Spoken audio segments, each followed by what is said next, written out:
We're told. Hello, Keith. Hey, Aaron. Hello, listeners.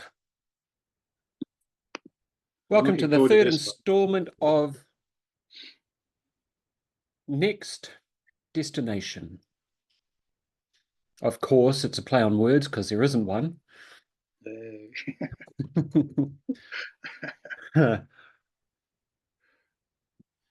It was an interesting one today, actually, because I gave a talk today, just getting straight into it, and the talk was about this sort of stuff. And it really boggled the minds of the audience in some ways, because the whole concept of a goal without a goal and surrendering to an outcome that is nothing more than a pre-wired experience that we just want more of, but not set in time space, but very, as one of the persons said, very quantum in the sense that it's not really definable, but it is. And we haven't had it yet, but we have. And the only thing that kind of gels it all together is it's what we really want more of, because we know it's a sign that something significant has happened internally. Can you elaborate on that, on the internal change? Well, the internal change is that we've had an epiphany, or we've had a realization, or we've had a delight and surprise with respect to some aspect of something that we've either been trying to resolve or heal or learn, or something just come out of left field that we just had no idea was there. And it's I give the story. I gave the story, which was given to me by the NLP trainer that I trained with many years ago. And it was of a man who was grieving and had been grieving for quite some time. And his friends and family said, listen, you've got to sort this out because you've got to go on with your life. We understand that you miss your partner or ex-partner, your deceased partner, but it's been a long time. So I went and saw my trainer. And, I can't remember how many sessions it was, but anyway, 6 months after the final session, the trainer gets an invite to the client's wedding. And so the trainer calls him up and said, wow, that's fantastic. Of course, I'll come. What's the story? And the story was this, that he was in, because what would happen was he got into Groundhog Day, which was because he was so sad and lonely and depressed and all that sort of stuff. He would literally go to work, come home, watch TV, go to bed. And then in the weekends, he'd wake up, go to the shop, same shop every weekend, pick up paper, milk, whatever, those small items, go home and then spend the weekend at home. He might go for a walk, but fundamentally that was the game. Anyway, so he turns up, he's finished his sessions with the coach and turns up at this shop one Saturday morning. And he's picking up the bread and he looks across the shop and there's this woman standing there looking at him, and she suddenly smiles at him and she walks straight up to him and says, hi, my name's Sally. Let's say Sally. Now you can see me. And it goes, what are you talking about? And she says, well, I'm not a stalker, but many months ago, I noticed you in the shop and you come here every weekend, and every Saturday morning, I come at the same time because I know your routine. And today you see me. It's the woman he married. And, so it's kind of like that perspective of, well, it's an incredibly layered story. But the outcome was kind of what he wanted, but he had no idea when, how, when, and he wasn't actually thinking about it because he'd just finished his work with the coach. Then out of nowhere, he recognizes something. It approaches him, and he has an immediate internal representation of what this is and what it means.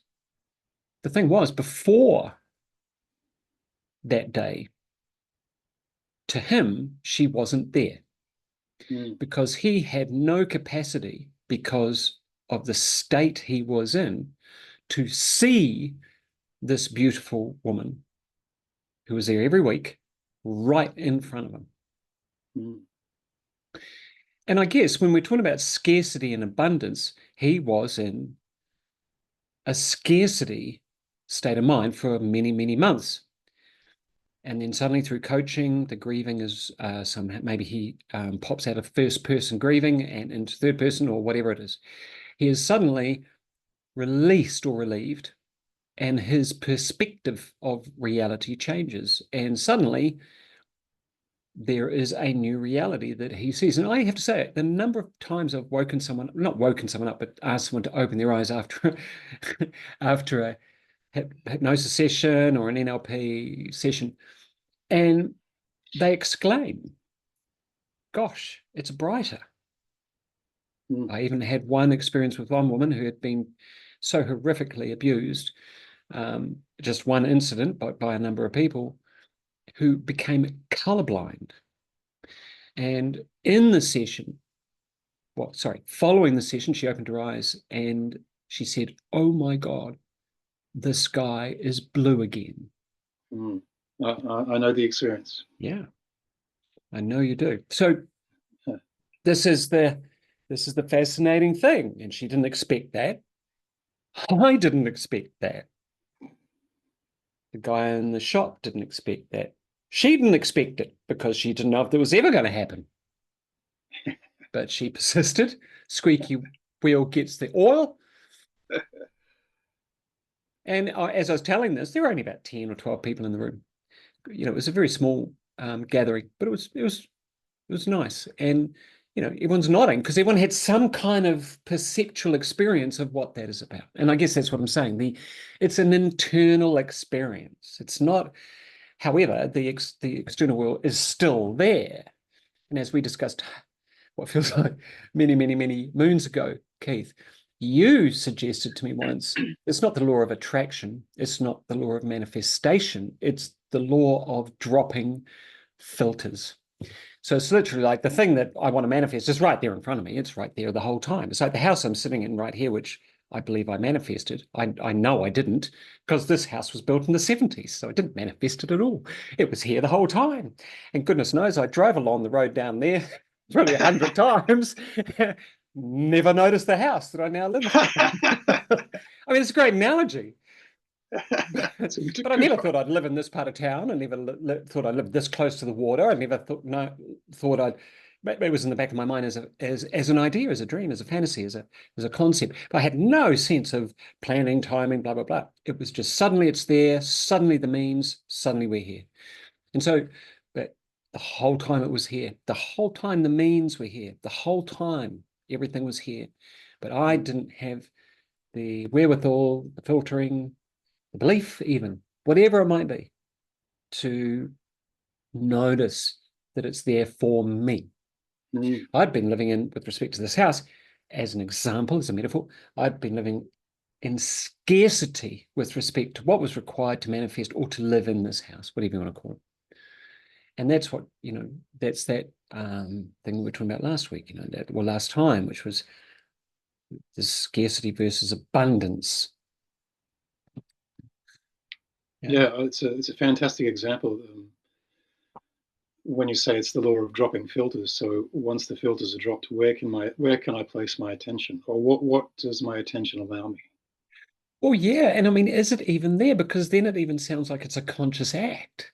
It's like if I drop my Oh no, filters. no, it's definitely unconscious. If you just said yourself, you drove past this house how many times?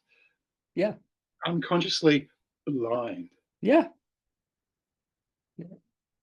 And then you put it out there, you want this and this and this, you're developing filters of attention. What would this look like? It could be, there could be many variations, but it would be on the same theme. So yeah. And yet I would have to say, following on the talk today with respect to what, you and I have been riffing about for weeks, months, years, is that, what I did do was I had a sense of what if there is a surprise what if there is some joy and surprise out there in the future relating to a new adventure in a new context, a new house, a new whatever, and leaving it all up to, you know, Mm. whatever the force is. I like one of the notes that you sent me. I liked all the notes that you sent me. One of them was the NLP process of an integration of parts, and you said abundance and scarcity. I thought that's amazing, and what a great idea. Um, does it lend itself to what we're talking about now? Well, I guess, I mean, do you want to describe what a parts integration process is, where it comes from, Well, what it's about?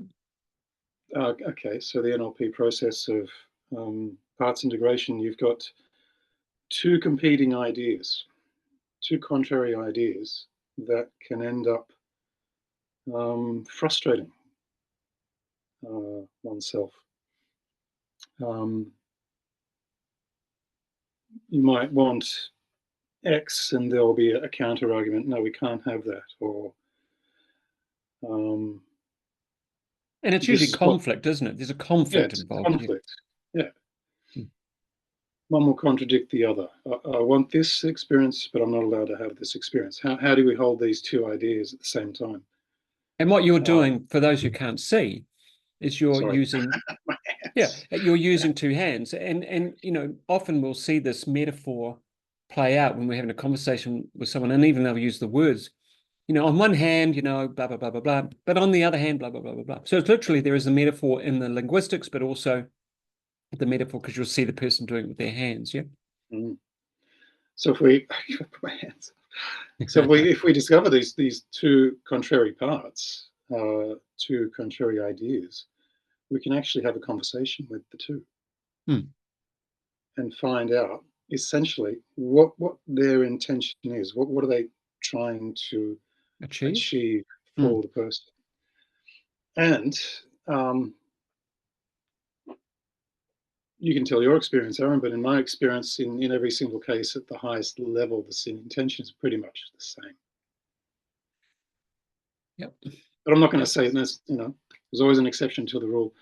No, I mean, Basically, what it usually is. It's sometimes it also, uh, that there is a sense that if the job is done well with respect to the querying and questioning, in general, the essence of the process is that people will find that the two parts have the same higher intention. And what that brings us back to is that that's because they are both part of a larger organism called the person.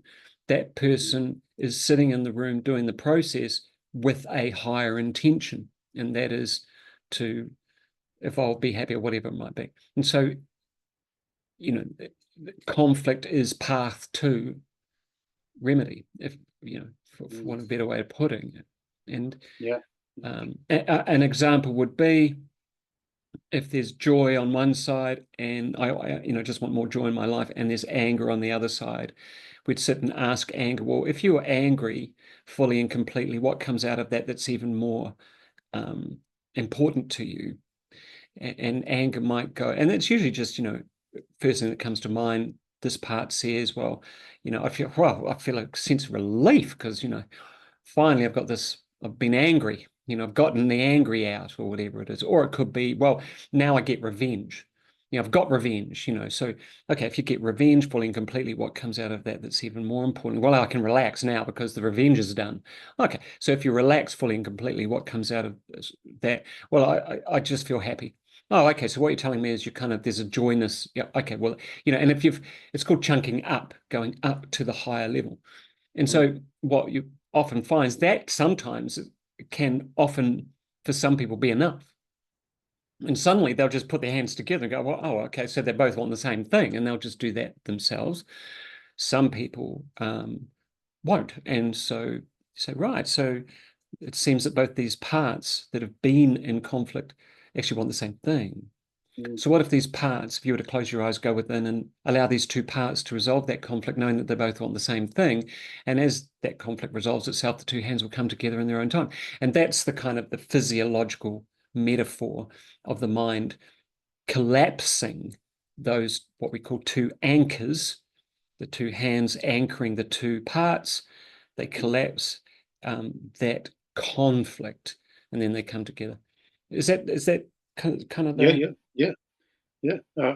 I really liked it because if we choose a larger context, the world that we're in, and I put this across because this is where we're going. For me, this is where we're going. Hopefully for you too. What's the next generation? What's the next destination? And for me, it's the largest possible context. So what we're bombarded with every day, uh, although they don't use the word scarcity, there's certainly notions of scarcity. We're bombarded with horror stories every day. Hmm. What's happening in the world? People being hurt, children being molested, domestic violence. If they can find a horror story, they'll put it up on news or social media. It's constant, and we're battered with it. So, as a universal, my query is: are people experiencing scarcity at an unconscious level because they're being battered by these horrible stories? And then there's the other side, which is abundance. Hmm.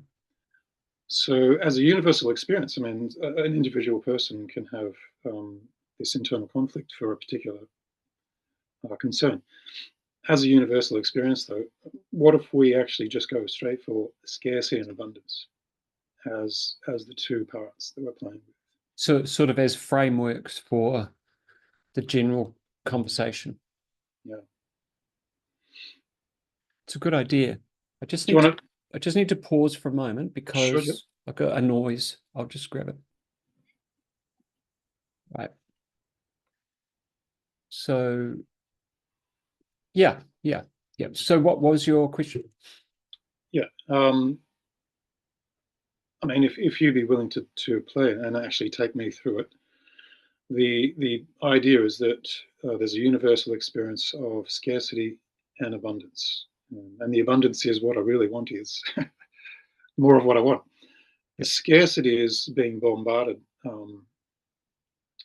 by multiple, um, social media and news channels. The world is a scary, horrible place. And I'm wondering, what is this doing to people now? Obviously, we've all heard the stories that anxiety's through the roof, depression's through the roof, or through the floor. Um, Fear. There's disassociation between peoples. There's disconnection between peoples. There's disassociation from individuals within themselves. For me, and tell me what you think, Aaron. For me, these represent for me scarcity. Ironically, Experiences. there's an abundance of it. Oh yes. Well, there's an abundance of fear mongering. Appears to be. Yeah. So on one hand, you've got this scarcity. Yep.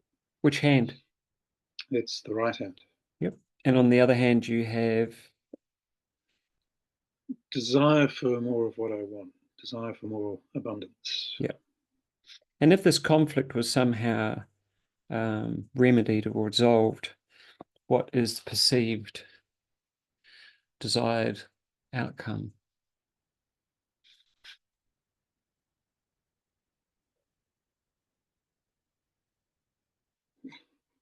It's a good question. I've gone blank. Yeah. Yeah. um, Well, I mean, throwing our whole conversation over the last two sessions together, would it be that there are more experiences of joy and surprise in your life, yes. Yeah. which would let you know on some level that you're... Yeah, I mean, I shouldn't give you the hint, but it's kind of what we've been talking about for the last, you know, Yeah, 14 I years, love really. I love what you're saying though. It's not because I was thinking when you asked me the question, I wasn't getting anything tangible. And Yeah, and that's the problem because we as look soon for as you said delight and tangibility. surprise, I went, Yeah, we're yeah, looking for more delight. tangibility, and that's, I realized just the other day. Well, it's been an ongoing inner conversation, but so much of our goal searching is just consumerism.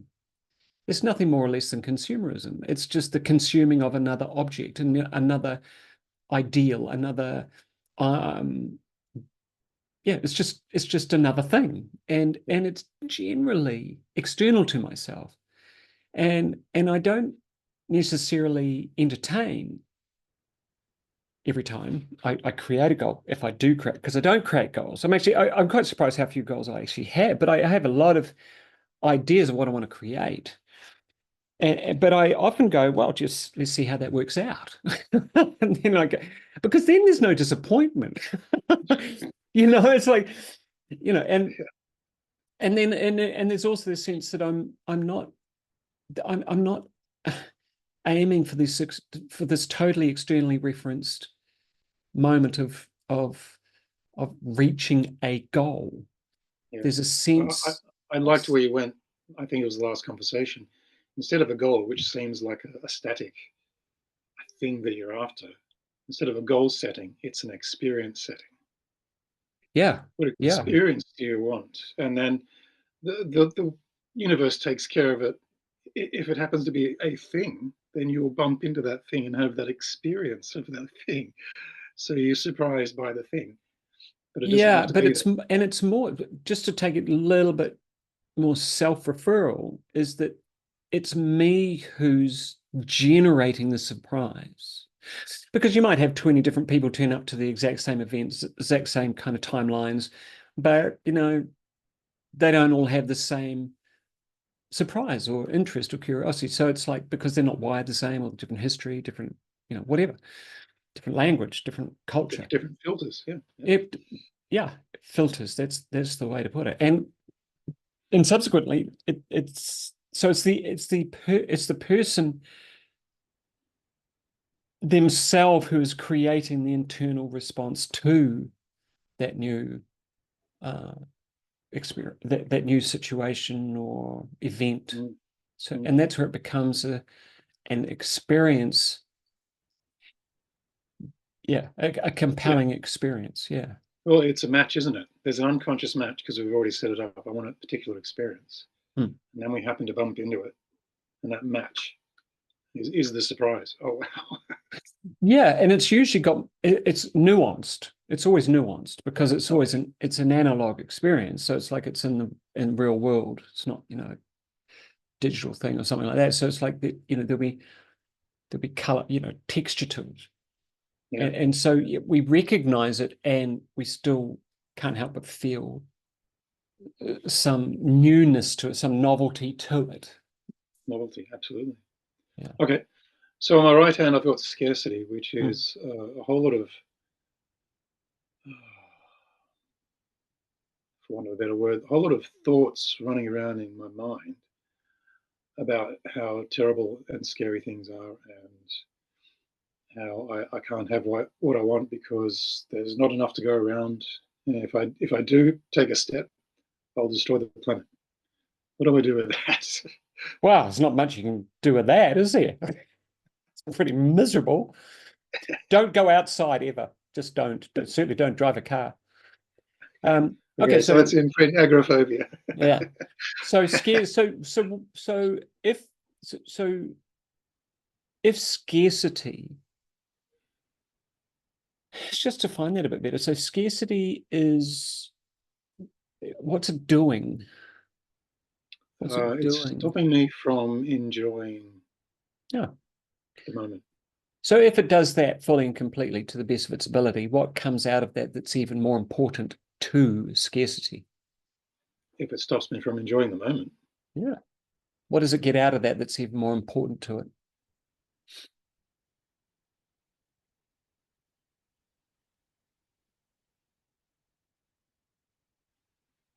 oh, wow.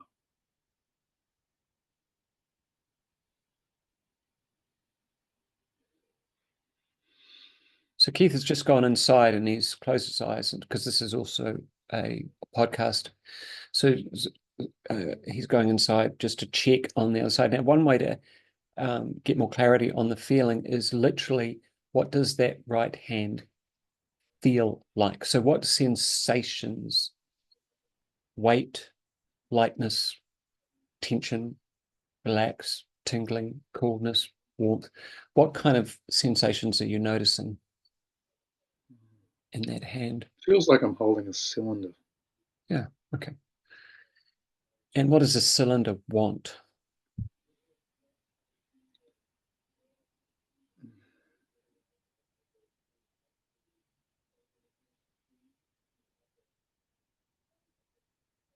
Okay, strange, but it feels like taking a step back, stepping out of something. And that something, what does it guess? Guess what the something is? Yeah. It's stepping out of the mayhem, the noise. Right. So what scarcity wants is to step out of the noise. And if it does that fully and completely, what comes out of that that's even more important to scarcity?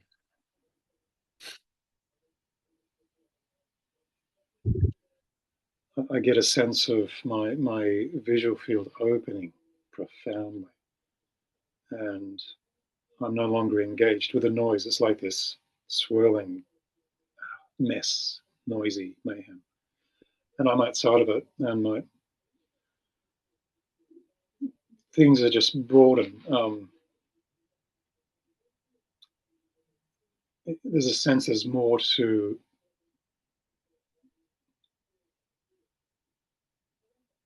potentially more to my experience than that thing. Yeah. And when there's potentially more to your experience than that thing, what comes out of that that's even more important? What does that kind of lead to? I get a sense that I can breathe Mm. um, without. There's, what's the opposite of panic? I can breathe in a way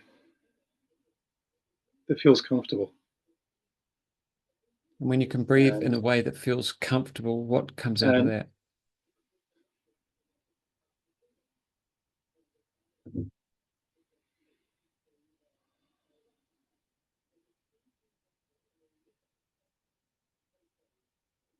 I can words struggle with words.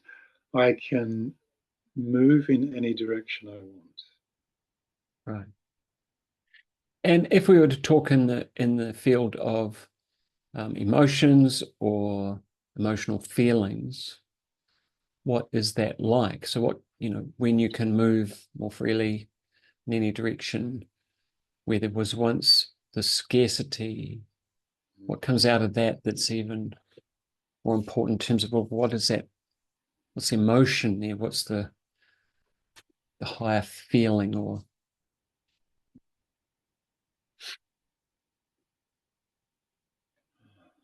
I'm not sure if I have a word for it. yeah, It's elation with something else. right. It's elation with um, it's like there's a blank canvas and now I can do whatever I want to it. So I don't know what that emotion is. There's a Well, creative maybe it isn't an emotion. I guess the query is that, sometimes these states, because that sounds like a state of awareness or a state of mind, mm, sometimes they can be quite uh, they can, you know, there can be an emotion that's related to them, but Um, so how does that relate to the other hand? Because on the other hand is abundance. So how yeah, the does other's abundance. They're different. Um,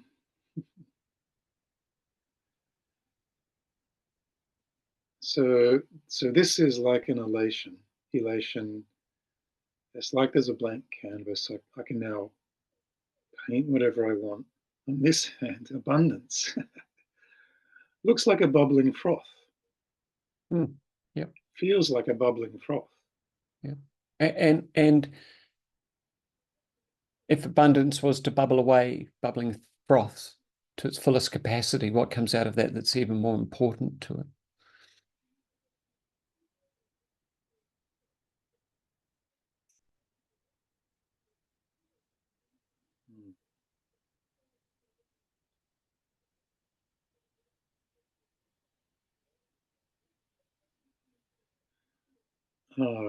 Freedom to choose movement. Mm. Mm. And that freedom to choose movement. I mean, just listening to the words, and there seems to be already some alignment with these two parts Yeah, I was at the thinking that highest level. too. As Yeah. soon as you asked the question, I was going, "Well, that's very similar." Okay. So if these two parts were, sitting in each hand, and they were just sitting there, and you were to go inside again and just query the realization that you just had, that they both are kind of about the same thing at the highest level. Mm. What happens to the conflict? Is there a shift in the conflict? Or do you just need to sit with that a little bit longer and let them to sort of reconcile whatever might still be in conflict? Yeah. Well, it's funny. I don't feel the conflict at the moment. You don't feel a conflict. And if you don't feel the conflict, what do the hands want to do when there is no conflict now?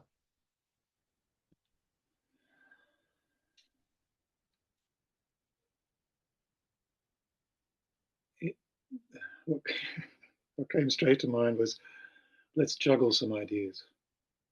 Awesome. So what ideas could we juggle first?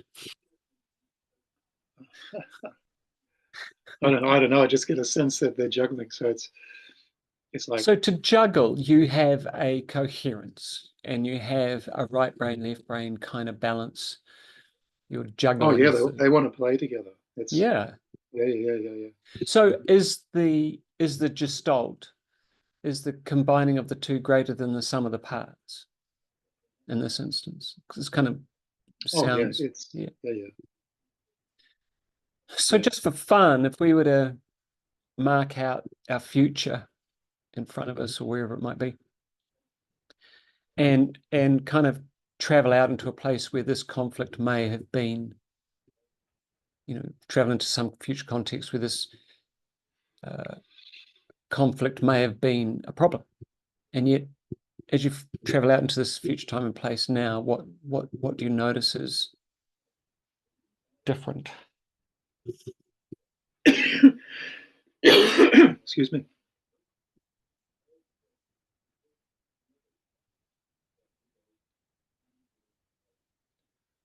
Um,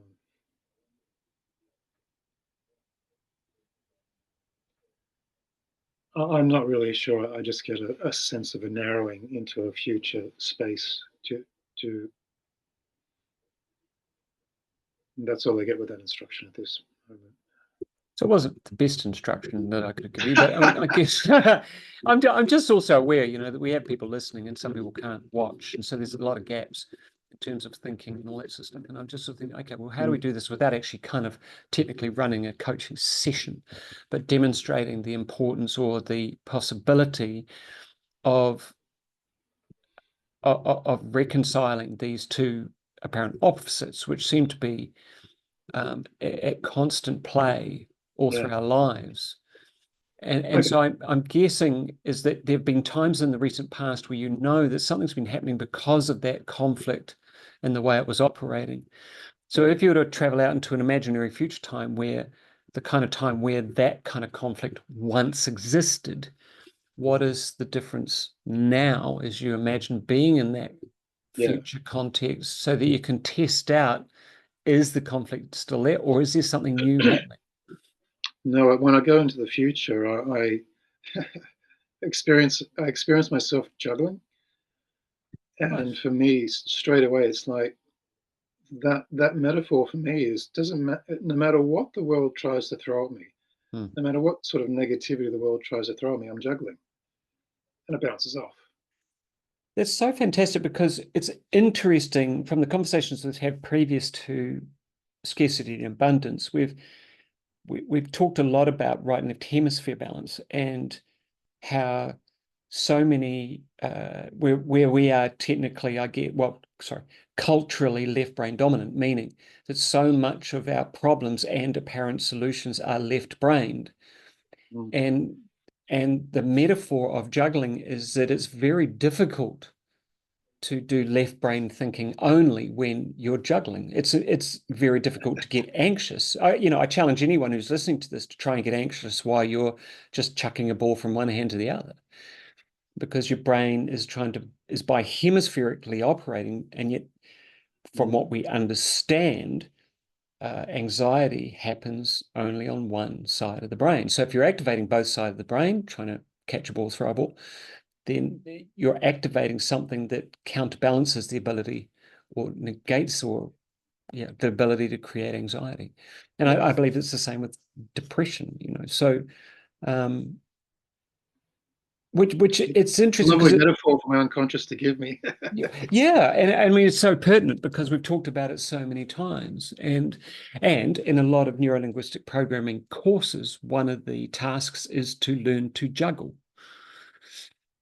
Because the other thing about when we're juggling, we can't necessarily do a lot of really analytical work. What we have to do is juggle. And Mm. so what the unconscious can then do is go away on its own and do what it needs to do with respect to problems. And that's what apparently Einstein would, put a big problem on his blackboard, and then go away and, make a meal or play the violin or do something like, or draw a picture. And because he maybe consciously or unconsciously realized that, he had to activate the other parts of his brain to get some balance so that the problem could more easily the solution could rise to the surface more easily. Mm. And juggling is just such a wonderful, and I think for the listener, I mean, it's really interesting that, never discount the power of the metaphor that comes to mind. I remember doing a similar thing with a CEO, and when the two parts came together, he ended up with a kiwi fruit. And I said, "What's with the kiwi fruit?" He says, "Wow, the kiwi fruit. It started as a Chinese gooseberry. We stole it from overseas, and then we turned it into this amazing thing called a kiwi fruit. We create $1 billion industry, and now we've got even better kiwi fruits that are sweeter and they peel better. And God, it's an amazing, innovative metaphor. I mean, and for him, it was creativity, it was innovation, it was Theft. trade, it was just like, it was stealing shit from someone else. It was fantastic, and it's like, It well, had okay, everything. yeah, if that works for you as a reconcile of your conflict, go with it, fill your boots. So, and that's the beauty of metaphor, and I think, and what we forget is that language is a metaphor. It's a bunch of symbols and sounds that are put together to try to explain something that those sounds and symbols have nothing to do with. The Yeah. word sky has nothing to do with what we call sky. It's got nothing to do with it. So Or my perception of sky. Yeah. yeah, It's exactly. it's it's the best effort to try and relay something to someone else. Yeah, and what is It's it? happening internally.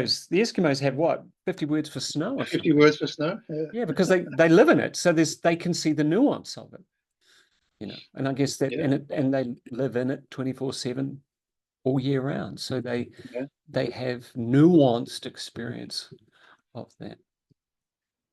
Yeah. So how's that? I mean, No, is that was fantastic. I really enjoyed that.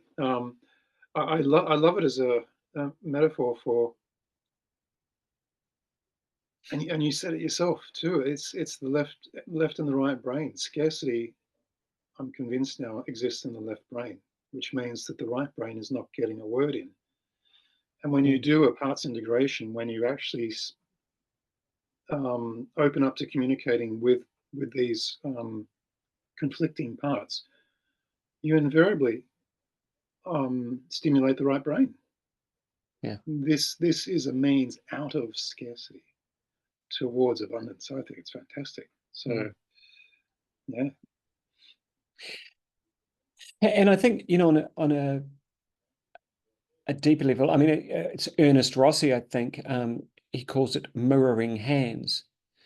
And he took it to a whole other level, which is not to do with reframing anything to the highest level. It's more about just bringing it's almost like a mindfulness process. So you build the two hands, and they mirror each other. So that's why it's called mirroring hands. Oh yeah, yeah, yeah. Yeah, and then what you do is you just literally bring your attention in a way, and it's a way less brainiac way of doing it. Is that all you're doing is you just bring your awareness to what are the sensations in each hand. Like, what are the sensations? Because the sensations are a metaphor. They they represent whatever the conflict is, or whatever the part is experiencing. And the more so what he does with groups, or did, sorry, he's now passed, but what he was doing was he would ask the person to explore those sensations, and some people would notice even their left shoulder's a bit niggly. Like, as I'm doing this talking to you, I'm holding my hands out and I can feel my left hand is, tingly in the middle of the palm. My thumb is top, and so what it says, just go more and more into it. Now, the fascinating thing about that occurs is because Ernest Rossi did a lot of study in Eastern medicine and Eastern stuff, because he was primarily trained as a doctor. So he had a huge interest in global health and how different cultures do things. And so, there are meridians connected to certain parts of the hand. There are acupuncture points, acupressure points, which relate to certain organs. So, if you want to go, you can go as deep as you want to go with this as to what it might mean.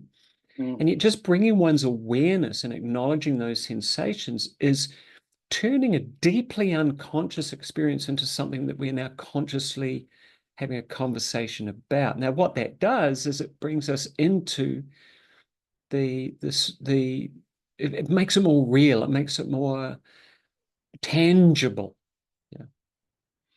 It stops being, it stops being this hidden kind of, um, unconscious stuff that happens at the deep level that we never, suddenly our hands are not just, you know, hanging there in space, with two different things in them. They're actually responding to these ideas.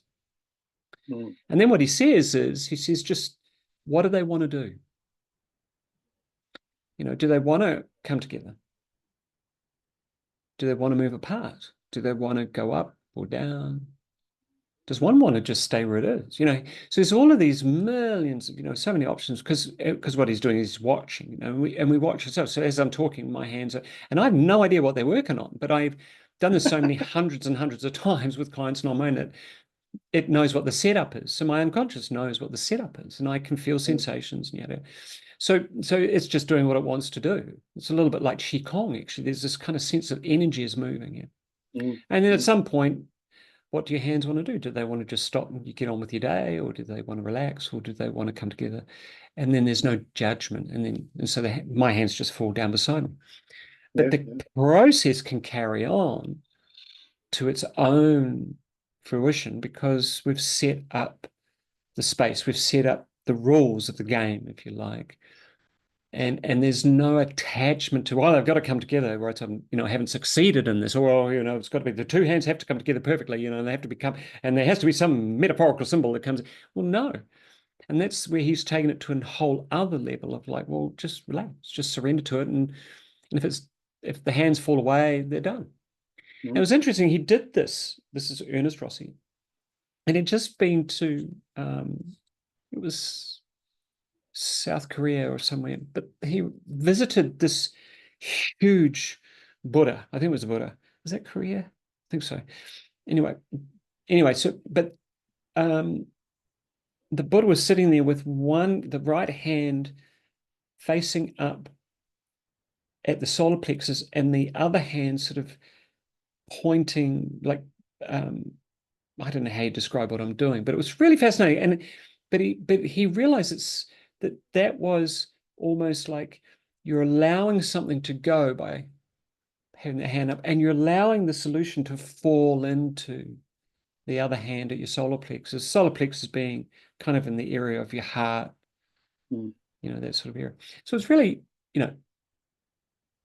what that was, because having studied some of these healing things, was that this has been going on for a millennia. There's just these metaphorical, symbolic ways of getting in touch with ourselves, or healing ourselves, or resolving conflicts. We've got to just surrender to it, see what comes in, see what goes out.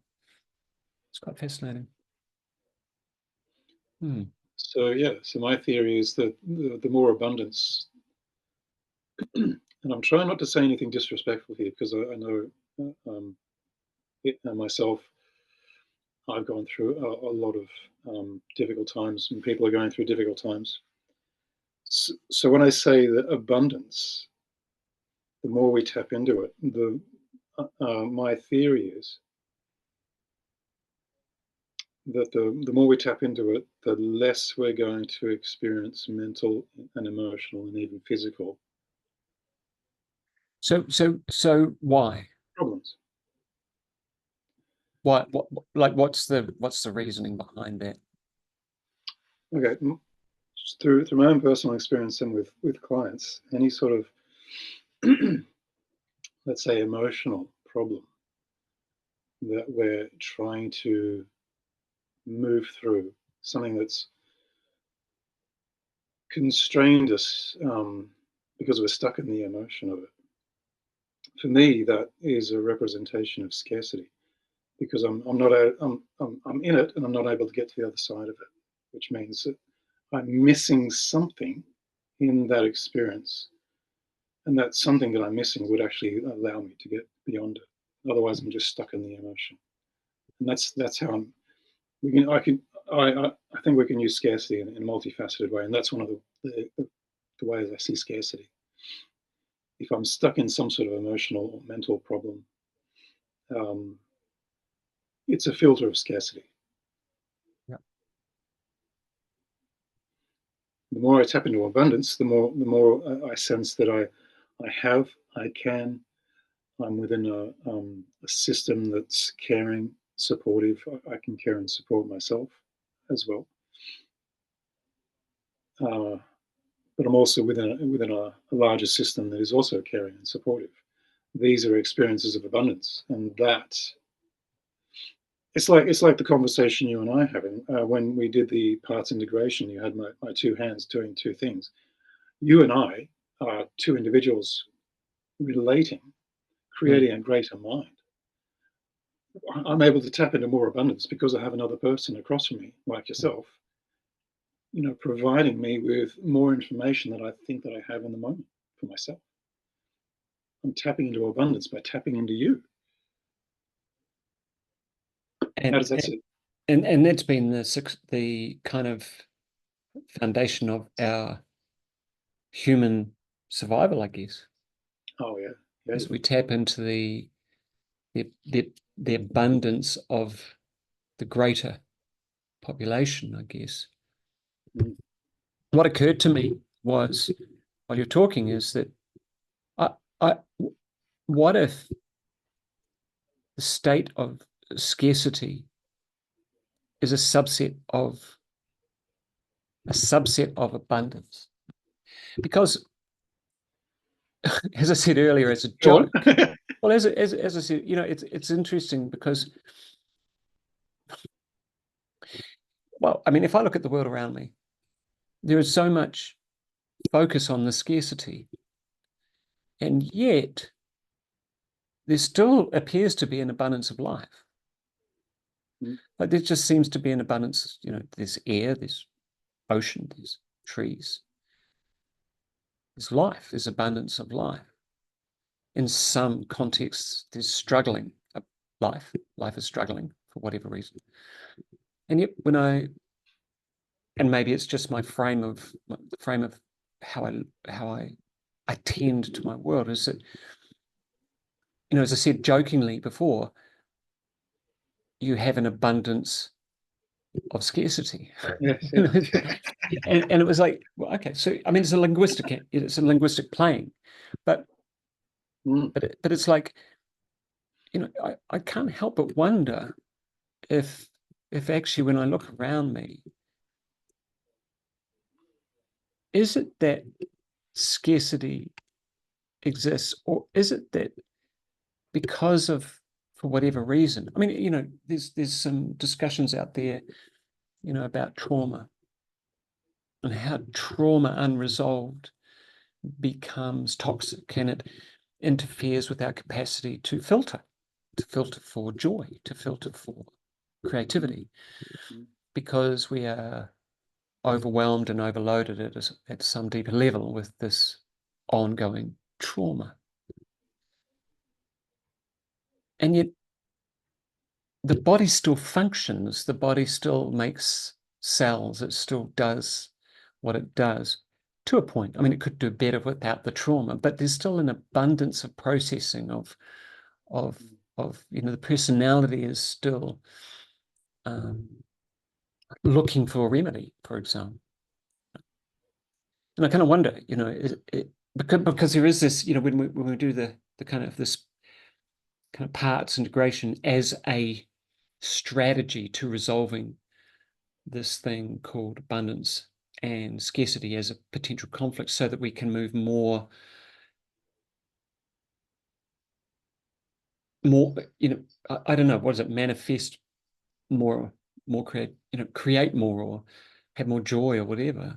So even that, why do we sit, like, how many, I've never worked with someone who wants to feel worse.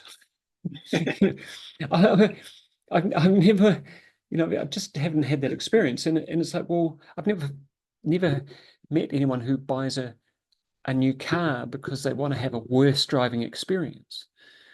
And so what that kind of says to me is that, well, when I'm not focused on the scarcity, abundance just exists. Yeah. There's a classic story, it's an NLP kind of questioning strategy, which is, so when aren't you doing your phobia? It's a classic story. Or when aren't you feeling sick? Like, and all the person can do is really say, well, I'm not focused on it. Yeah. When I'm not focused on it, it doesn't exist. It's like tinnitus for me. When I'm busy, I can go whole day just busy doing this and this, and then at the end of the day, I go, oh, there it is. Because I suddenly realize, oh, I haven't been listening to it, or I haven't noticed it. But there it is. Right. Suddenly, while I'm talking to you, there it is. It doesn't bother me. It's like whatever. And I guess it's. I think it's very easy to, and I'm so cautious about saying this, because so many naysayers out there. The whole yin and yang and day and night and all that sort of stuff. But I kind of wonder, even day and night, even yin and yang, even what we just learned there with the two hands, then this thing called the negative has a higher intention when we bring our awareness to it, when we bring our attention. So if I do this negative thing really, really fully and completely, like, could even be I'm just doing rotten stuff, just doing rotten stuff to other people. But I wouldn't be doing that if I wanted, ultimately to feel deeply rotten and rottener and rottener and rottener. I just don't know, unless there's a wiring bust up somewhere in my cortex. But I mean, what I suggest is that, we, as you said at the beginning of that process, we always seem to chunk up to a higher intentionality. So it's almost like the function, the negative, or the scarcity behavior, it's kind of a mistake of the intellect. It's like a mistaken kind of, I'm looking I out. was just thinking, you said that abundance is the natural state. If you just turn your attention to it, you'll see it. As you said, there's life everywhere. Yeah, and I mean, there's a miracle. How do we learn to stop? How do we get into an emotional state and learn to stop? perceiving the abundance. We can learn to actually stop learning. So do you know where I'm going? So if we actually Yeah. have an emotional experience, does it just mean that we have not been trained in terms of what an emotion is? Well, I mean, you know, We have to stay in the emotion. that's the argument of nature versus nurture, I guess. And you know, I kind of feel that there's a natural inclination towards wanting to know more.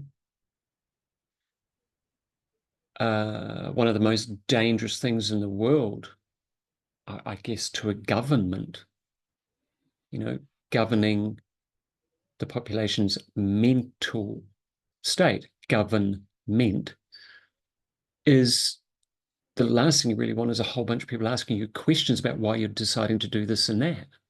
What you want, really, and what you educate out of the population is just too much asking. You know, you Yeah. kind of like, you know, I mean, it just sounds No conspiracy. inquiry, no curiosity. Well, I mean, you know, and there seems to be some experiences of that over the last 5 years. It's just, okay, we'll do that. That sounds good. You know, and not really query any of it all, even though it feels horrible, or it feels Mm, inane, or meaningless, or so destructive. Um, mm. no, we'll do that because, you know, because well, they know, because they've told us repeatedly that they know what's best for us. You know? Yeah. It's a scarcity mindset. I'm not allowed to question. Yeah. I'm not So I allowed think to see it's beyond. an engineering process. You've got to keep, yeah, the example Indeed. I mean, you're standing at a funeral and you're having a cup of tea afterwards, and you know the wake, and there's people standing around and they've just said goodbye, and you know, there's a bit of emotion there. But then old Barry, he lifts his voice up above, you know, the murmur and says, "Oh, do you remember when Gary said blah blah blah blah blah?" And everyone starts laughing straight away. Like it pops immediately. Like you don't have to try. It's like bubbles in champagne. It's just there all the time. And all Mm, you need to do is take the cork off. And you know, and just, okay, now we're all bubbling away. But then what they've got to do is they all look at each other, they've had their laugh, and then they suddenly realize, oh, that's right, we're at his wake. You know, and then they kind of got to remember and bring themselves yes. to that Yes. state, because that's what you do culturally, and that's what means that you are respectful, and you know, no denial of that. And yet all someone did in the weight of that generalized moment of you know, grief, or having said farewell, so someone popped a joke and everyone knew it because Mm, that's what he did, and everyone just laughed straight away. And I've had that experience myself where if someone handed me something to read at a funeral, and I didn't have time to pre-read it, and I just fell apart with tears of hilarity. It was the funniest thing. And there were 100 odd people in the chapel, and suddenly they're all laughing. And but it was a very sad funeral. mm. It was a very young man, really tragic circumstances, but everyone just bubbled because everyone knew this is what he was all about. His joy. That was his abundance. Yeah. Yeah. And you know, I kind of wonder, is scarcity, you know, kind of an edgy kind of subset, or not even, yeah, it's an aspect of, which a part of, but the, you know, the abundance is the bigger story Yeah. because we're Yeah. living in that. We're just Yeah. living in that. You don't have to go through a city that hasn't been looked after for 10 years, you know, like some parts of Detroit. There's some incredible photos out of Detroit after the car industry left. And you know, 10 years after, they go into these buildings that have just been left, like libraries with the books are still there. They just walked out and left everything. Mm, There's plants growing, there's mushrooms growing, stuff has fallen apart and become compost, and the roof has fallen in, so the bugs, everything gets in and it starts growing. mm. Oh, what's happened? They've found a they found that on the inner wall of Chernobyl, there is a fungus that eats radiation. How I cool. mean, I mean, come on.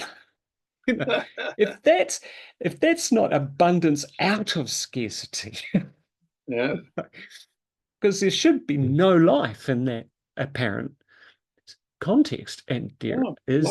life can do some surprising things. Well, that's the crazy thing. And did anyone go in and do a parts integration with Chernobyl and nature? No, it was just suddenly these guys come along and go, "Wow, we can do this." Start growing. It's like, It's a bit warm, but we can do yeah, it. it's a bit, yeah, yeah. It doesn't feel that good in here, mate, but we'll give it a crack. Yeah, and the 10,000th generation of that microbial spore got it right this time. Yeah. Yeah, it went through 10,000 generations of mushroom spore. All right, Gary, you and Elizabeth, have the crack at this one. There you go. Oh, I think we got it.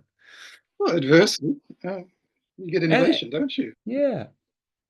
And I guess that was what the talk, someone brought up as a question in the talk today that I gave about delight, surprise, and that sort of thing. And it was that, that, well, what about bad things that happen? The example she gave was, well, when someone's in a really deep pain, um, how do they bring all of this to mind? When you're overwhelmed with pain, how do you bring this to mind? And I think for me, when that's happened to me in the past, and you know, because of certain situations, incredible pain, is that there's a moment where it's almost like a left brain rationality actually comes in and says, yeah, but you're doing the pain. It's something that I'm doing on my own. It's like no one's coming at me and hitting me. There's nothing. It's me doing it internally. And when I say doing it, there's a mechanism of it. Mm. And and that's fascinating. Mm. And maybe engaging it in that way as a first mental emotional response too. I think we talked about that at some stage. What's the first mental emotional response we have to any symptomology or any situation? Is it Mm. the scarcity of fear, or is it the abundance of curiosity? Well, there we go. That's that. When I had the concussion, I had these insane, I think they're called ice pick headaches. Insane, just out of nowhere. It's just like it's literally an ice pick. And I'd suddenly go, wow, didn't know I could do it that well. What's that? And then I'd have a laugh to myself because it's just such a stupid thing to say. But it's like, but then I'd laugh. And then I'd notice with a sense of delight that the pain had suddenly gone. Mm. That's the ice pick headache. But it's like, whoa, that's incredible. I didn't think I could do it that well. But it's a total flip of, oh my God, I'm going to die. You know, Mm. oh my Mm. God, I've got to lie down. Oh my God, what's happening in my brain? It's like, well, whatever's happening in my brain, baby, it's just doing it regardless. So it doesn't matter what I do right now. I may as well Yeah. change my attitude. It's pretty binary here. It's either I'm misery or I'm fascinated by what's going on. And yeah, and as ludicrous and counterintuitive as that might seem, the way that I've learned and I've found it, and many clients have found it extremely useful, is that I'm not in pain. I'm having a relationship with my body and I'm having a conversation. Mm. And so what I'm choosing to do is relate to my body via that conversation. And I want this resolved. So there's no point getting scared. There's no point getting angry. There's no point getting frustrated. There's no point getting whatever it is. What I've got to do is just step into it. This is the path, Mm. you know, and that then opens the door. It opens the door to um, anything might be possible. Yeah. Yeah. Yeah. I'm just reminded, I used to have an allergy to fish. Have I told you this story? So I had this Sure. really bad allergy to fish. It was so bad, actually, that, you could put a little bit of sardine on my arm and it would come up in welts, right? It was a terrible allergy. And anyway, mum and dad used to see it as a bit of a party joke, put a little bit of sardines on Aaron and see what happens, Anyway, the good old days in the 70s, right? Anyway, anything's possible after a few wines. Um, but anyway, so I done a lot of this psychology. I'd done, some training in NLP and hypnosis, and I'd heard of this thing, called the allergy cure. I thought that's really interesting. And like I could walk past a fish shop and I'd start getting inflammation in my throat. I could walk past a fish shop. And yet I got to this point where I thought, I'm living in New Zealand. I'm surrounded by ocean, There's all of this incredible fish. And we live down the road from a sashimi. And I'm just looking at this thing going, it's beautiful looking and people are really enjoying it. I'm thinking, seriously, I'd like to eat this. So I decided one day, I said to my partner at the time, I said, I need you to do something. And it's an anchoring process, which we might be able to go into at some point later on.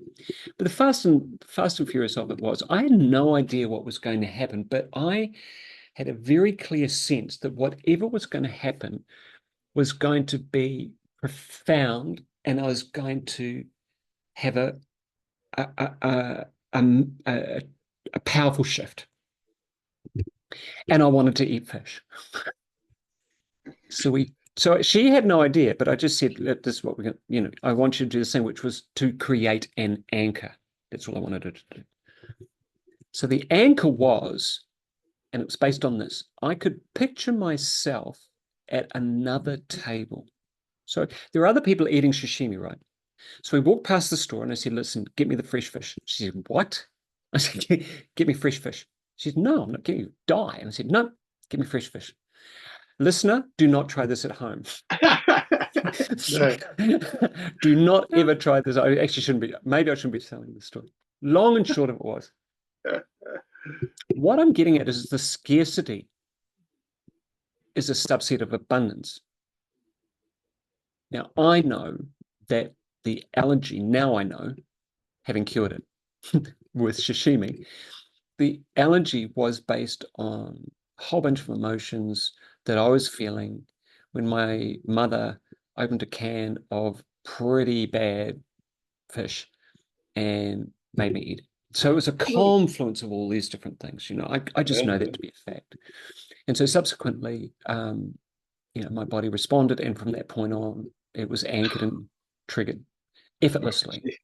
And if mum ever listens to this, no blame, no, you don't know what you don't know, and that's just the way it is. So long and short of it was, I could see other people eating sashimi and sushi and all these different things. So I saw this guy over there, and he was eating, just chomping away at raw fish, chomping, just digging, and and I had the fish right in front of me, and so.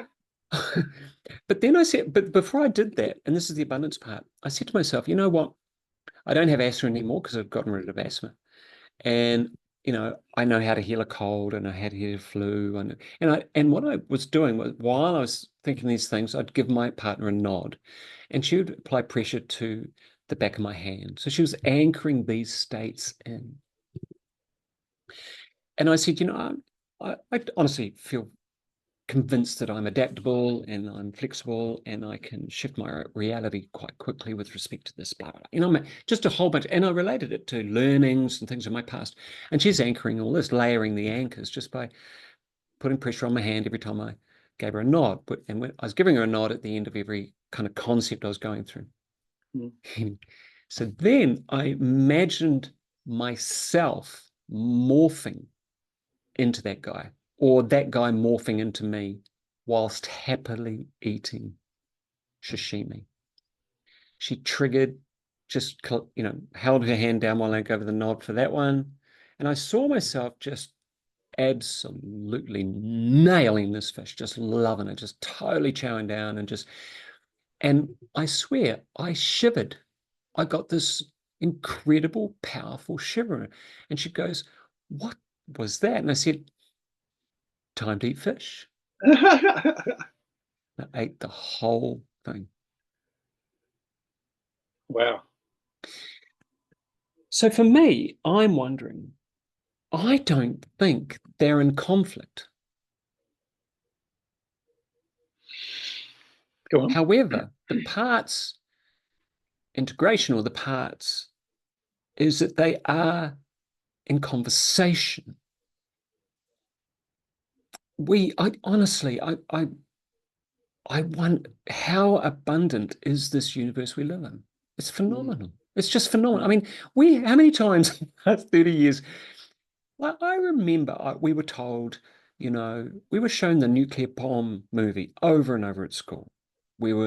There was Y2K, there was 1999, we're all going to die, everything, planes are going to fall out of the sky, COVID, everyone's going to die, all these different things. And here we are. As I speak to you, a hawk just, alights from a freaking tree and starts kind of just floating around the valley. I swear, just floating around the valley. So I'm wondering if this scarcity,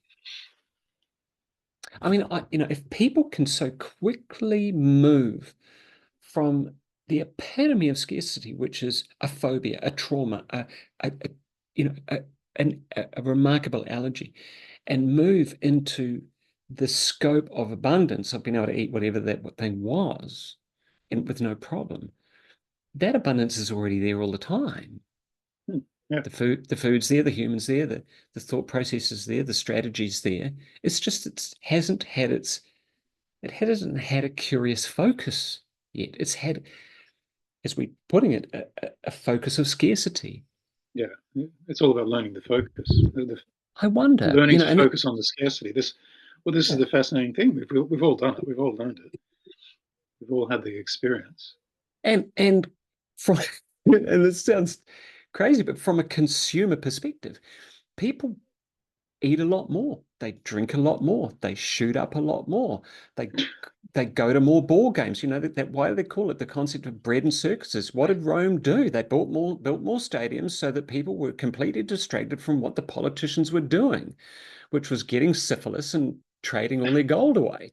But fundamentally, sorry, but fundamentally, that it's yeah, and I wonder, it's like, well, and it starts to sound conspiracy theory, but you see, even then, here's the other part of that. Like, let's say there is a group of elites. Let's say there's a group of elites, and let's say they have this belief that they're the only ones of any value, and the rest are just sheeple. So you hear these people talk about sheeple and horrible, you know, mouth breathers and stuff like that. That just. But here's the thing: if I live in a community for long enough, I kind of have very little option unless I leave the community. I have very little options outside of aligning mostly to the beliefs, the structure, the format, the whole thing, the religion, Yeah. the political stuff, because otherwise I'm an outcast. So think of a family. And they're part of some kind of grouping, call them elites, call them whatever. And they honestly believe that they should rule the world. And that was a nub of an idea once upon a time, because one guy had a really good idea and he made a crap ton of money. And then he thought through that, well, I must be the best because I've got all the money and I can buy everything. Okay, we must be the best. And that becomes a generational contextual belief system over time. It has no reality. It has no basis in reality other than it's a decision that someone made, blah, blah, blah. But if you think about it, they don't even know what they're doing. Mm. Like most people in their culture think that their culture and what their culture does is the best thing that their culture can ever do, and it's the best thing they could ever do as part of their culture. And don't come in here and tell me what to do with my culture. It's just generational belief systems. Mm. Mm. It's all it is. So, Which in itself is another facet of scarcity. If I'm limited yes, to yes, my yes, yeah, yeah. and I'm And limited to thinking I'm the best, and the rest are not as valuable yeah, or whatever. It's like that's yeah, scarcity, even though you could be worth trillions. yeah. Mindset is I'm better than you. That's a type of scarcity when you don't see your fellow man as a wonderful resource. So, Well, it's pretty inhuman, yeah. and then you will, the kind of the cognitive, sorry, the confirmational bias of that is that you'll start to believe in anything that is required to perpetuate your beliefs that you are the best and you need to um, carry on your legacy or your Mm, mm, ownership of everything. You'll do whatever, and it's not, and so if you have that foundational thing, idea, but all the while, it hasn't ever worked for them. It's the thing. Yes, there's been horrible wars, and yes, there's been horrible famines that could have been resolved with a bit of cash going in the right place and no corruption. But you know, it we're still here. mm, mm, The bedrock of this is that it seems that no matter what kind of obtuse kind of scarcity thinking comes into play and lasts a generation. I mean, how many thousands, 100,000 years have we been on the planet? And it's only been in the last 100 years that some pretty stupid stuff has happened in the terms of the Western world, America, that sort of stuff, that we know. But I mean, there's been a lot of stupid stuff, um, but we still carry on and survive, and there are enough of us that keep querying it, mm. and keep saying, yeah, but but wait a minute, that doesn't make any sense. Do you know Yeah. what I mean? I don't know if I'm going off track, but it was like it's just to me another example of scarcity is a minority. It's a minority factor of something. And even if you can have an abundance of scarcity thinking, then abundance is still the driver. You know what I mean? It's like it's a stupid joke, but it just keeps coming back. And so I'm wondering is the conflict and where we could maybe find some structural stability in our thinking. Well, I certainly find this is that when I look at my real, my organic world around me, when I look out the window, I don't see scarcity. When I have a conversation with you, I don't experience scarcity. I went Mm, to, go that talk today, and it was part of a little health festival. It was beautiful. It was really lovely. Amazing people turning up, and there, so there was all manner of opportunity for scarcity. One could say there could have been more people, but there was a scarcity of sunlight and there was a downpour at one point, but there was an abundance of water. But what I'm saying is people were still there. They still stayed. They turned up. They had beautiful conversations. They were challenging conversations, but there was abundance of, do you know what mm. I'm saying? I'm just repeating myself over and over, but No, no, I do. I'm thinking about how much of us, if much is the right word, how many of us actually do scarcity, uh, because we don't know how to get out of it. As you're saying about the elites, they're stuck in their culture. So outside of that, there is a culture of fear, and that's scarcity. So what's required to move the attention from that to abundance?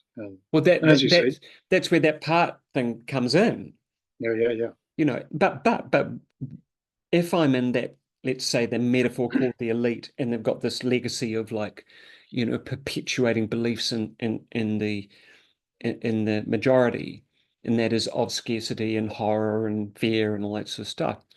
Mm. Um, that there's for them there's an organic kind of requirement for that because but fun what's driving it and what they can never get their head around, because it's like the guy who couldn't see the woman in the shop. Mm. If I'm running that, if I'm running that, I can't see abundance anymore. I can't Yeah, yeah, see possible. I can't even see that. What was that statistic that if you gave everyone in the world an acre, they could all live with an acre in Australia? You give everyone an acre, they can all live on an acre in yeah. Australia. It's like, well, okay, so there's not enough space for everyone. Uh, and then so it's But these are the stories. These are the these are the scare stories. stories. There's not Well, enough.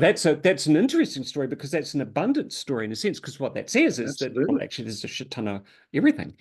But if you focus on blah blah blah, um, Yeah. Well, fear perpetuates. Someone who's afraid will try and convince you to be as afraid. I mean, yeah, they don't have anything else to give if they've got fear. yeah, So I propose that every scare story we hear in media, whatever version, every scare story is perpetuated by someone who's afraid, who feels that you have to have the same fear because they don't have anything else.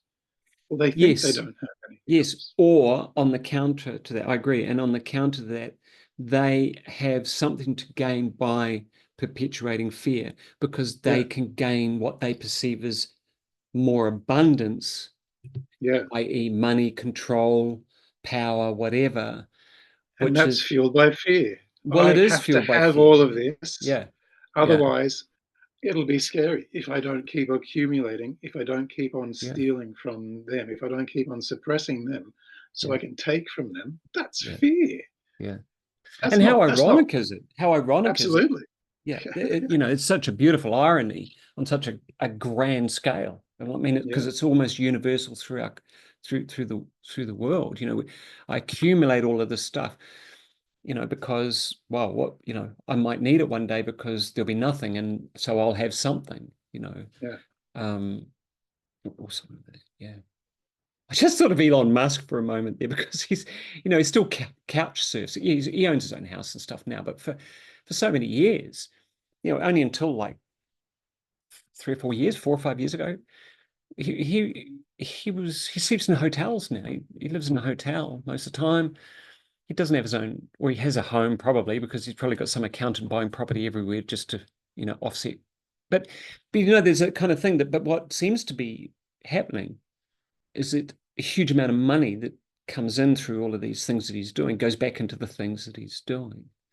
There doesn't seem to be an overt accumulation of Yeah. of money, of ownership, of stuff. He just loves doing shit and getting stuff done and making American bureaucracy shit itself, or at least inspiring that.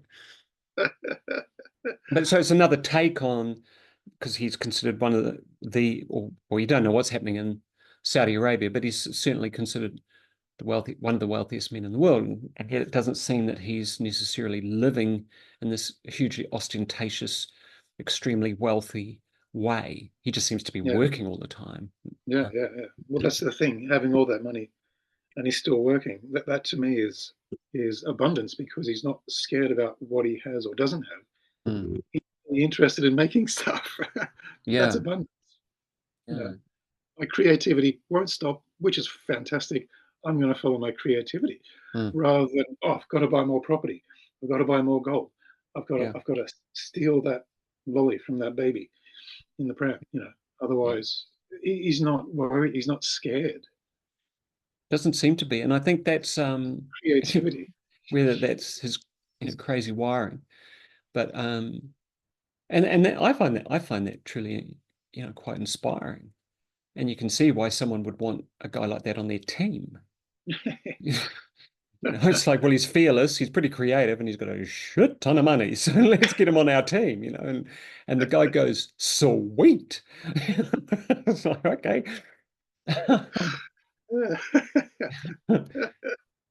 And so that's, maybe the thing that scares so many people the most about, for example, because, 2025, it's 23rd of February, and Trump is, in his, I don't know, third, fourth week or something. And, what he's managed to do in 4 weeks is historic.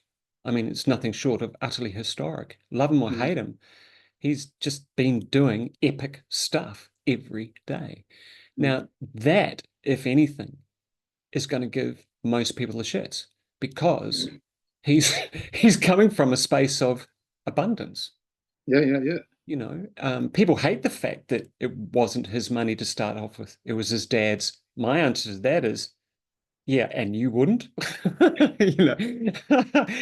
And What? Yeah, yeah. Oh, and yeah, but he became bankrupt. Well, and most success. I mean, Musk apparently went bankrupt with something, or was extremely close to that with one of his many ventures. Most extremely successful billionaires, millionaires have been bankrupt or getting close to bankrupt at some point. It's called learning failure and then making something out of the failure. yeah, That's exactly. abundant It's thinking. yeah, it's learning from your mistakes. Great. Absolutely. Yeah, yeah, This is what really. we do. This is Yeah. what people do. And there is no doubt that they are making mistakes at the moment. But fundamentally, what they do with those mistakes is what's going to count. And the thing that Absolutely. seems to be really interesting about how they're framing all of this is that they're prepared to look at that mistake, and their first mental emotional port of call, or their first response is, wow, maybe we need to do something different. That's not, oh, we've been bad people and we've hurt. It's just, well, that sucks, let's do something else. And Yeah, yeah, that's where genius thinking comes from. That's what that is. yeah. And once again, And sorry. determination. Determination. Yeah, oh my God, the determination is ferocious. Um, and I guess, part of what we do, or I speak for myself, but part of NLP, neuro linguistic programming, is that it's based on modeling, and primarily modeling successful strategies and outcomes. So it's like, well, what, modeling successful states of mind, modeling successful questions, like, when was the last time you felt happy? That's actually a really good question. It's a really good one for salespeople. Richard Bandler goes, um, when was the last time might be buying shoes or selling shoes. When was the last time you bought a pair of shoes that you were really happy with? Most people go into a shop going, gee, I hope I don't make a mistake and buy a shitty pair of shoes. Whereas, the way to get into a really good resourceful state is, well, when was the last time I bought a pair of shoes that I was really happy with? And that puts me in a resourceful state with more nuance, more scope of reference, so that I can then identify a pair of shoes that looks and feels like it will give me a nice feeling. And I think that, I think that's what they do. I think that's what Musk and Trump and all those whack jobs. Pretty inspiring. But that's what modeling. So the modeling of, the things, the parts integration that we were talking about earlier is a model that comes out of,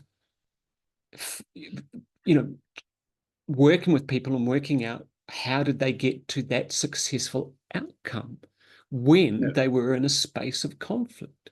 How yeah, did they get there? What did they do? If you break it all down, work it backwards, deconstruct it, you get to this kind of, so you realize that the negative part actually was doing what it was doing because it was trying to reach a higher incentive, or a higher yeah, level of, yeah.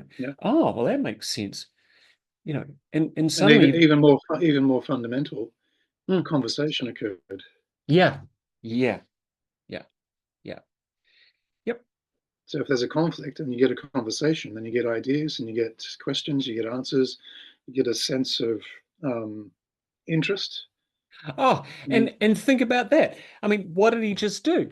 He had a conversation with Putin, and that is the worst nightmare, because what they'll find out is they both have the same values. They believe in a God, they believe in family, they believe in a future for their culture, they believe in financial yeah, sovereignty, they believe in sovereignty for their culture and their people and their religions. They believe in health and well-being for their.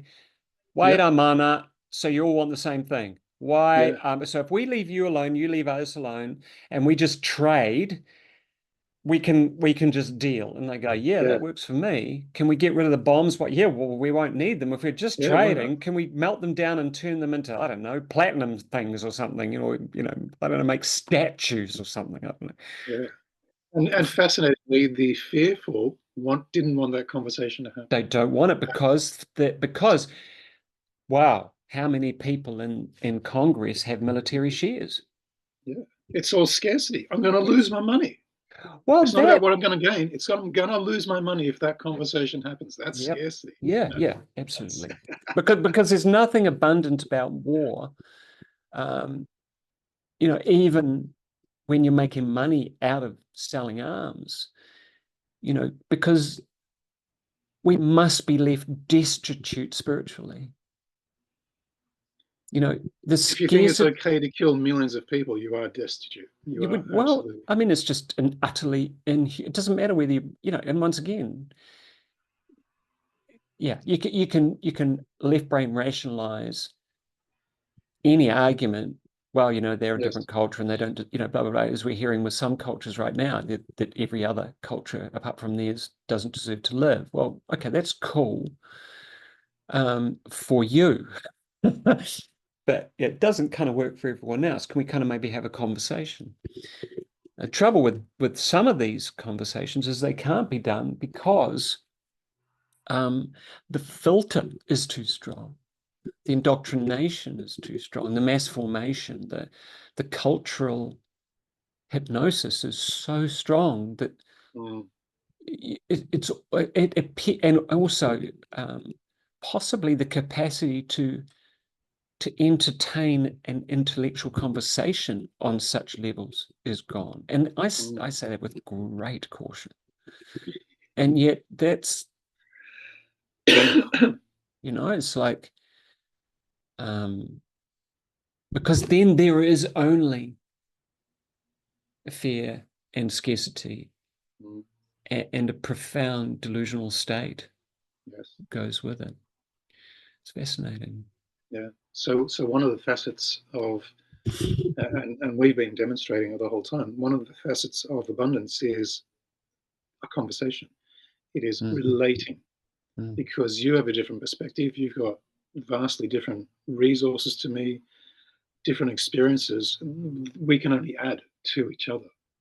mm. We become a greater mind. Our computational power goes up because we're relating and we're interested. For anyone who's interested, that's one facet of abundance. If you can actually find interest in another human being, and that might be reciprocated, Mm. you experience abundance. You Yep. experience possibilities and creativity and joy and laughter, and Yep. this is profound. And it's abundance in action generating more abundance. Yeah, yeah. And I think that's, just once again repeating myself, but it kind of is another example of how it is the default. I love that. I just think I just can't I didn't have help. the words for it before, and then you Yeah. said it. That's what I've been trying to say for so long. Well, It is it the just default. well, I sit with people every other day to work through their problems, but they turn up. If abundance wasn't the default, they wouldn't turn up. They'd be dead Yeah, in a hole yeah, somewhere. They'd be yeah. drinking themselves to death or doing whatever. And it's like, I say this with such caution because I don't know. But and I like not knowing. But my observation is that you don't turn up every day if scarcity is your default. You just don't. As And you say, billions of those who people, don't end up in a hole. yeah, So, yeah, billions of people absolutely. turn up every day. And now what we know is the increase in suicide, depression, anxiety, and all of these. And I've had terrible anxiety and depression in the past. But what I know is now that that was toxicity, an overload of mental, emotional, and physical, chemical toxicity that was interfering with the natural functioning of an abundant system Yes. called my mind, body, spirit, whatever. And it's like, you pull away these toxic elements. There is, outside of very unusual wiring of an individual. I query: do we default to scarcity? No, because we would not be here on this planet. We wouldn't have this technology. We wouldn't, even with some of the most totalitarian notions of control, there are still people in those communities creating art, creating technology that's off the charts, inventing stuff, making babies, making fashion, taking care of themselves. You do not do that if you default to scarcity. Lovely. I love it. Scarcity is an aberration. It's an I love it. aberration, and I think it's an aberration with its roots in toxicity, Toxicity. social, political, possibly religious, financial toxicity, where aberrant thought processes take control of systems and perpetuate, and I wonder, perpetuate a consuming of scarcity to make money and take control, because it's like there's just no other way to put it. There is an engine out there that is making so much money.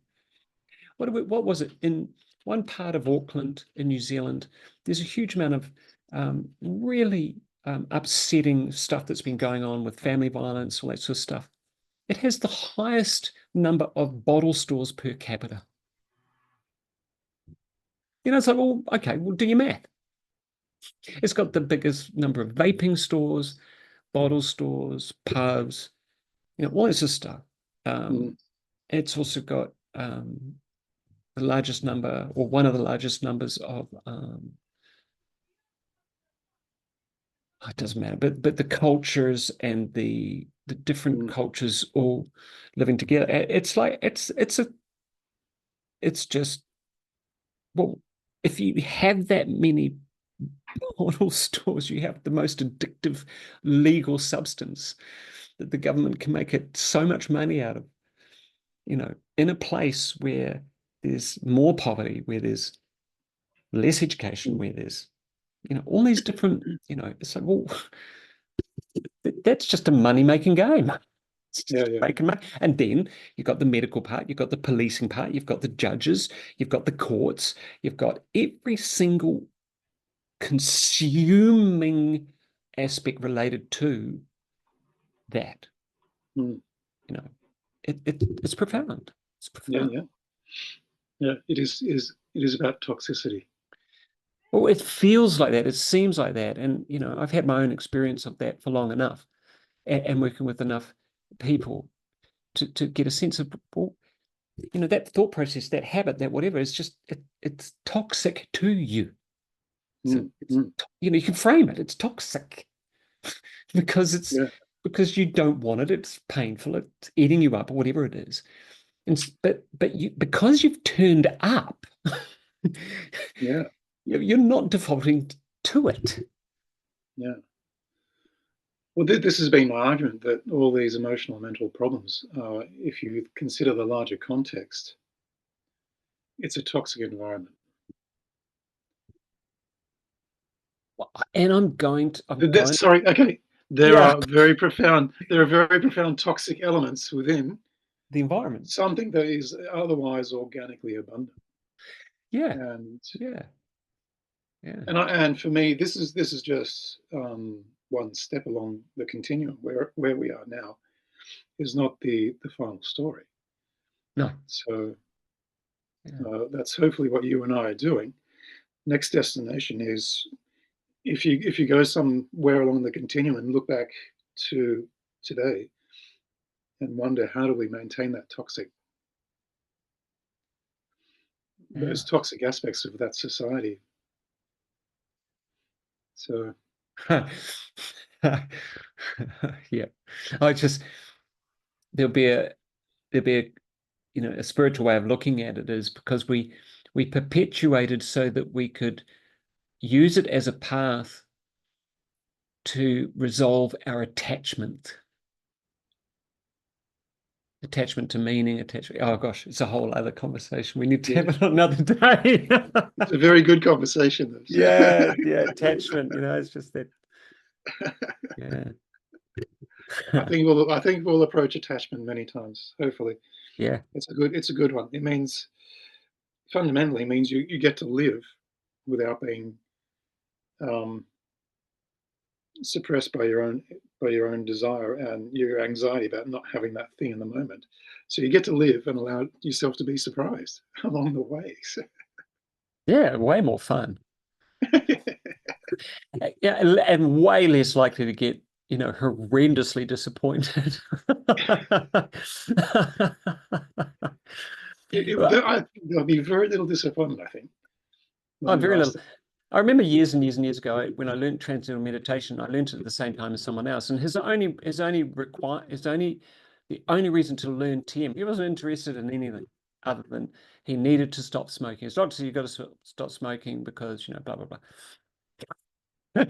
And I knew him for, gosh, I knew him for about 5 or 6 years because we went our separate ways. But every time I saw him, I say, so how's the smoking going?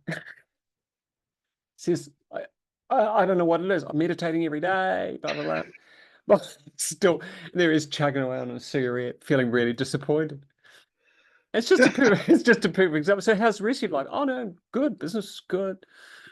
I've got a great girlfriend, you know.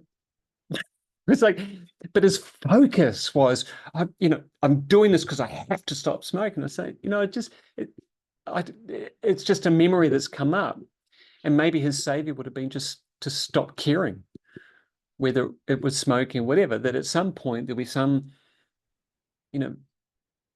epiphany, or maybe there'll be some delight and surprise relating to something. It's not up, it's not up, speak personally, it's not up to me always, if ever, to decide what I think I want. Mm.